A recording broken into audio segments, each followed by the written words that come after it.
Hello and welcome to question and answers for ROE. I hope you brought a couple questions.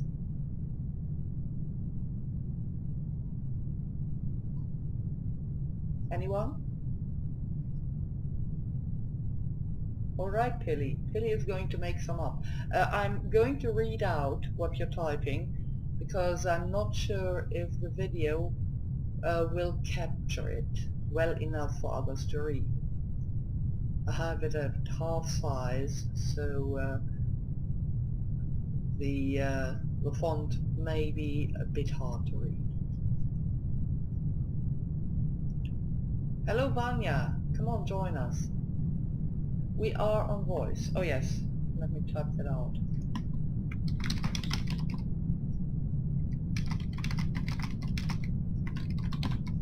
Yes, Dom, what's your question? Okay, this one comes up based on something that happened when I was judging a combat. Archmages and archdruids and flyers. A couple people were telling me that's not allowed, yet I could not find a disallow for that in the ROE rules themselves. It's not disallowed. The archdruid, if he has wings, can of course fly. The archmage can fly either way, whether they have wings or not. They do need a cape, a broom or something, and they do need to have it role played out that they have such an item. Then they can fly. So any creature with wings can fly, and archmages and high mages who have a flight assist in the form of a broom or a cape or a flying carpet can also fly. And here's Manuel. Hey, Manny. He's not in voice yet. Alright, any other questions?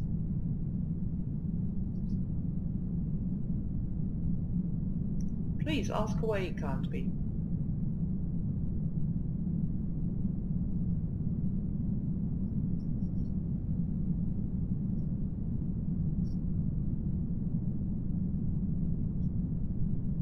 You can ask a question in voice.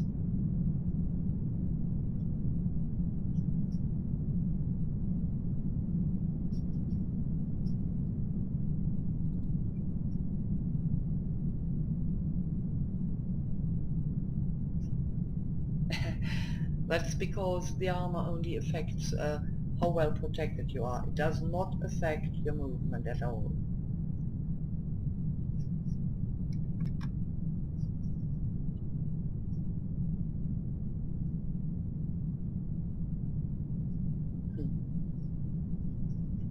Nice one, Pelinor. Now, it simply doesn't affect the movement in Second Life. It's a meter function. That comes from the paladin, that's all leg.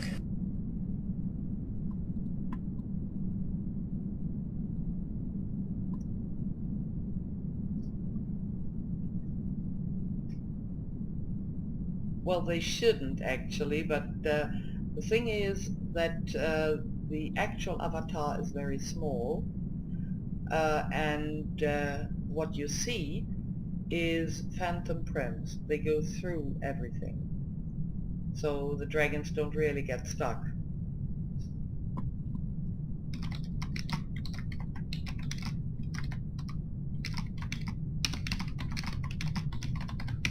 That is not true in the case of the newer mesh AVs. Mesh AVs do clip correctly. Yes, once they are available. So far I have not seen a dragon mesh AV.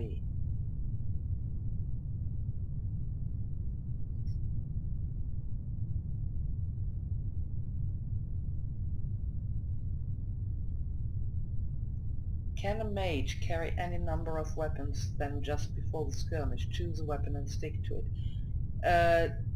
No, they can't. A mage has to choose one weapon only. And they have to stick with that at all times. So if you choose a sword, that's what you have. You can never switch to any other weapon. The only exception is the warrior mage. If you're a dual class, which is restricted to certain races, then you can choose 3 weapons. But again, you cannot switch in battle. So you can't bring 2 weapons to a battle as a warrior mage. You have to bring 1 and 1 only. In addition, if your weapon is not the quarterstaff or polearm, you cannot use a mage staff, although you're a mage, because in the staff the polearm script is built into it, and you're not allowed that if you choose another weapon. Does that answer your question?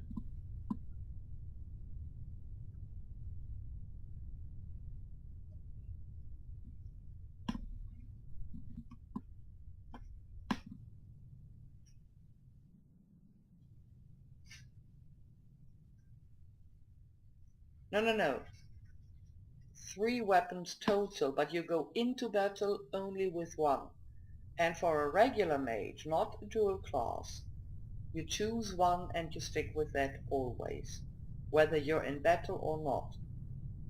For example, if you choose the polearm, then that's what you have. If you choose the bow, then that's what you have. You cannot switch to another weapon. You can't go to today's skirmish with a sword and tomorrow's battle with a bow. If you're a warrior mage, you can do that, but you can only bring the 1 weapon.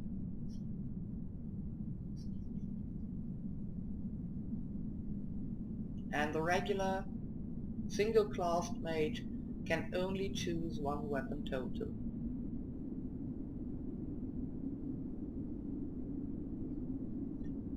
And guys, I do recommend the polearm for mages. No, warrior mage is very old.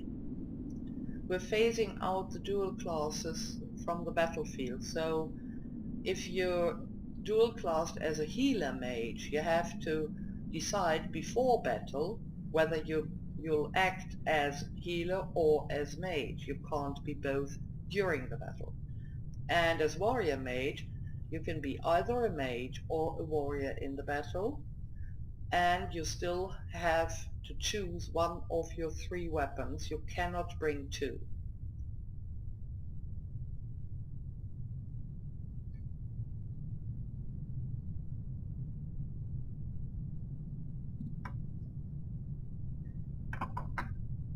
No, they don't need to choose. It's only for battle.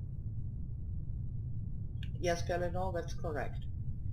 Vanya, it's only for the battle. In roleplay, you can still choose dual classes if you have the race to do that. But if you... what was I saying? Oh yes. In GA battles only, exactly.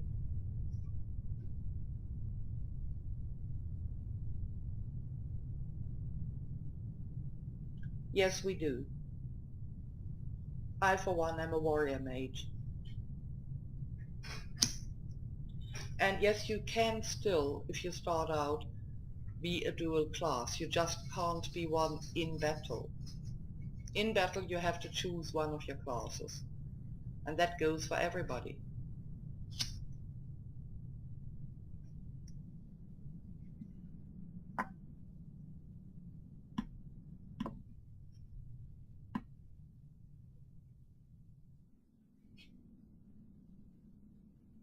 Does that answer your question?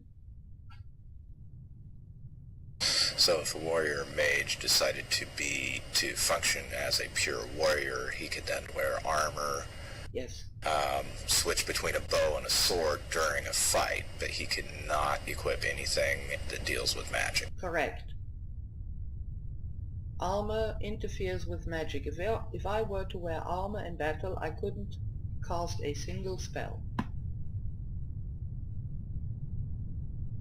But I usually act as a mage. Any other questions?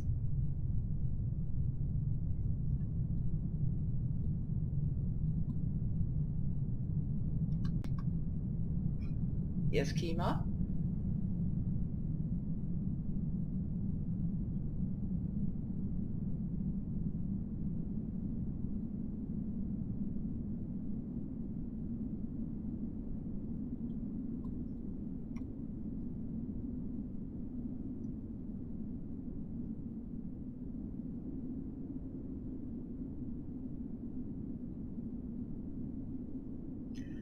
What is your class? You're a mage, yes?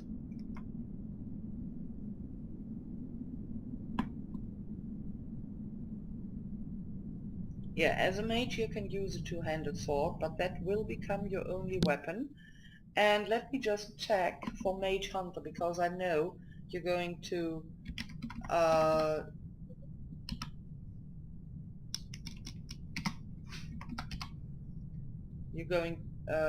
to go to that class. I don't think we have bikers down. Right. Damn. The Mage Hunter is not allowed any armor and only small armed weaponry. Dirks, daggers, short swords, whips and garrots. Quarterstaffs and hand crossbows are allowed. So once you switch classes to Mage Hunter, you would have to give up your two-handed sword.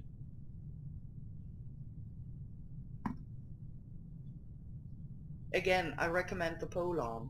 It has about the same reach as a two-handed sword, has a wider prim, so it's more accurate, better chance of hitting.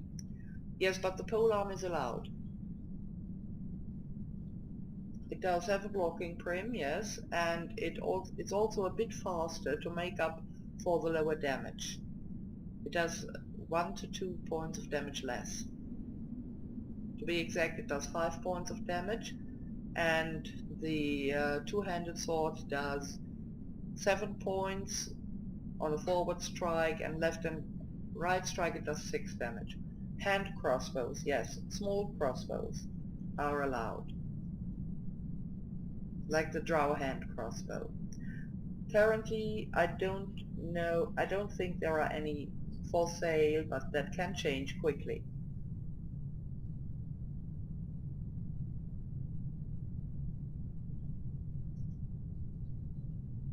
A bard.